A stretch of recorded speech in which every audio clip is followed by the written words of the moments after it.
So we're going to talk about building the different segments. So for example, in my college documents here, I've got my welcome, I've got a few slides already, and I've got a message which I need to build out, and then I've got a closing, and that's pretty much it. Um, that's kind of the basic gist of the service. So let's talk about pulling files in. Now, first of all, wanted to mention OneDrive is a pretty great tool if your department uses it.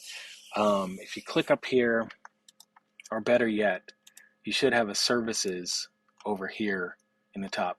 These all have kind of a little cloud symbol showing that they haven't been downloaded yet, and it's a bunch of different service types. So I'm going to go to college, and then we're going to look at 2023 instead of the dusty old archives.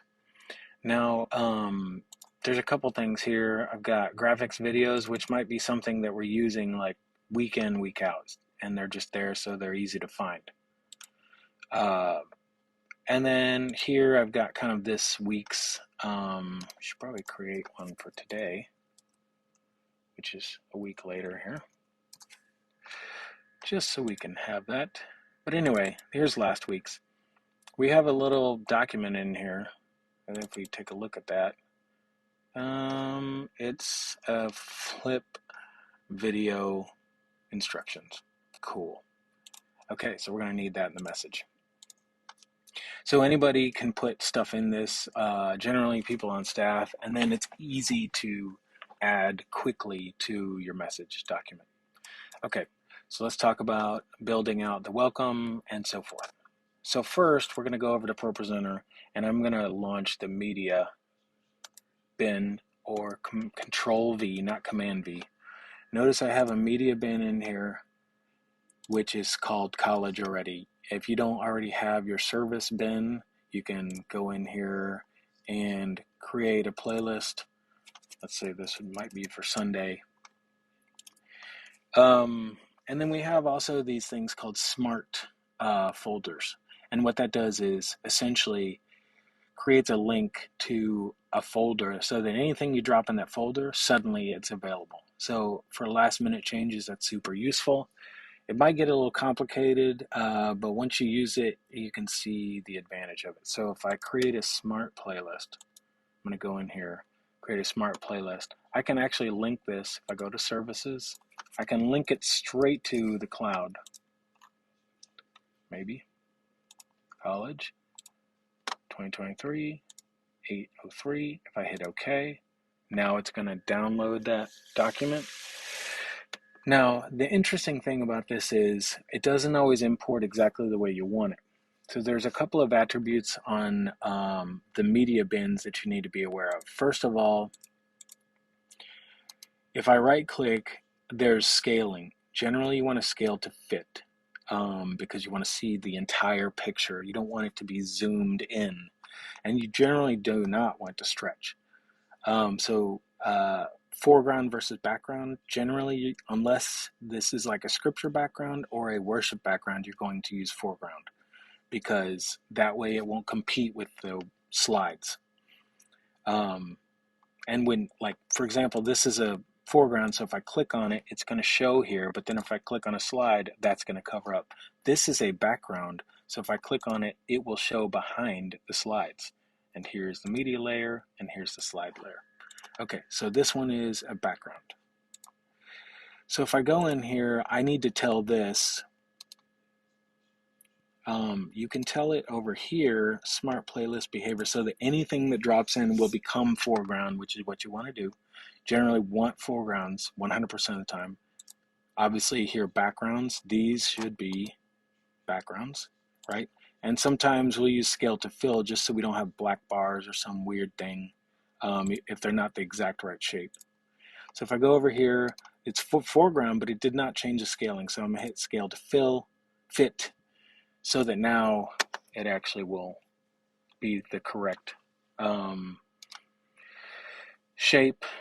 And there's a couple of things you can do that are cool, but meanwhile, that's just fine. So I'm going to need that later. here's a bunch of college stuff and I'm just using, if you don't need things in here, just go and delete them. You don't need to have slides and slides and slides of stuff. These are all pulled in from my little graphics videos. You can literally just do this and pop them in here. And again, because I already have them in there, these are actually links. So I'm going to say use existing. So I'm not pulling them in again. I could do something different anyway. It doesn't matter. But I'm going to delete these. But that's easy way to pull stuff in. I'm going to delete cues. If I move to trash, it's actually going to delete the files themselves. So I don't want to do that. So I'm just going to delete the cues, sort of the shortcuts here. Okay, let's build the message. Oh, Will of Welcome. So there's that. We go over to preview. We've got a welcome video. We've got life groups, and we've got a logo and some other things. So basically, here's the logo. There's the countdown video, and so on. Okay, that was easy. All right, so let's go to the message. We're going to build out the message. Now, the message is important to have something called a visual script.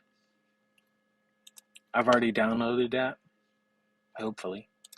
Okay, here's sermon notes and visual script. So if I look at this, this is a visual script and this is his notes. So if I look at this, it shows a bunch of text and stuff and scriptures and so forth. That's maybe going to be helpful as I follow along. I like to highlight the things that I'm putting on, but we ask for the visual script so that we know exactly what needs to go on the screen. And notice it says all scripture is ESV except the one in NIV. So I can literally just run down this list and put those in. And then I'll confirm with the notes and hopefully have a meeting. Okay, so here I am with the visual script. Okay, so first thing I'm going to do is I'm going to go to the Bible. Now, he says all scriptures are ESV, so I'm going to stick with ESV. I want the verse, so if we click on options here just to confirm this is correct.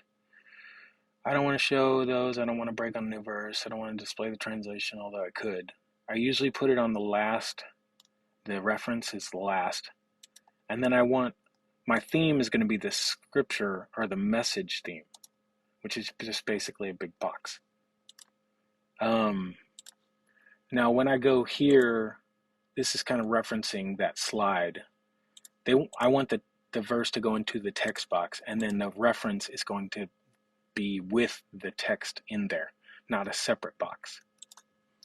So to quickly do this, I'm going to do Jeremiah 29:13. That's all I need to type in. Whoops. Hit enter. Now, here's the slide. What I need to do, I'm going to get rid of this media bin for a moment, is I need to tell it, because I have this message highlighted, I want it to drop that in there. I don't know if this will work, but I'll try it. It didn't seem to work. So we're essentially going to do this, copy to selected presentation. Now, because I'm in this area, to get back, I need to click show. But if I click on the message, look, there's the scripture. Okay, great. Now I'm just going to create all those all at once, and then once I do that, I'll reflow things that need to reflow. Okay, so 1 Samuel 16:7.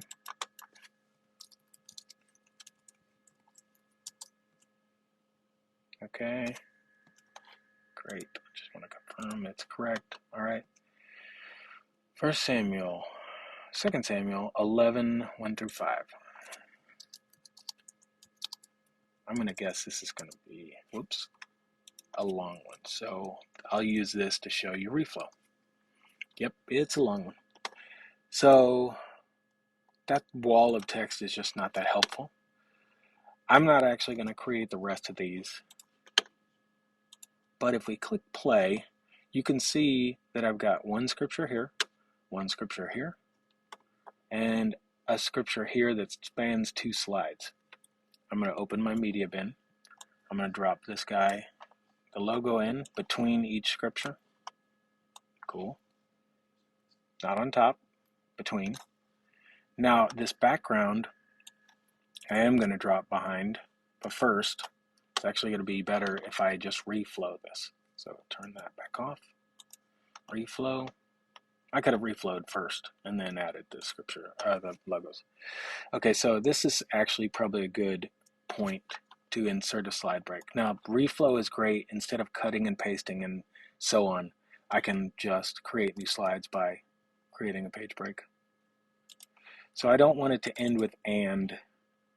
So I'm actually going to delete this page break by hitting backspace. And David inquired about the woman, blah, blah, blah, Hittite. Okay, so I'm going to create one right here. And that might be a little long, so let's actually put it here instead. Da-da-da, I'm pregnant. And okay, that's pretty much it. Okay, you could do it different ways. That might be a little long. You could split it again if you wanted to. But reflow helps me break those up correctly, or in a more better way, more meaningful way. So I'm just going to drop those behind because, again, this is a background. So when I click on this, I'm going to see the background. And then when I click on the logo, which is a foreground, you can see it by this icon, it's going to cover it up. Cool. Now the background stayed behind the foreground. So technically I don't really need that, but I'm going to do it anyway. Okay, cool. And that's how you build a message. Closing. I've got the things I need. I'm going to open the media bin. I'm going to drag maybe some other things in there. Some other document, or I might have one from this week. Oh, forgot to look at that.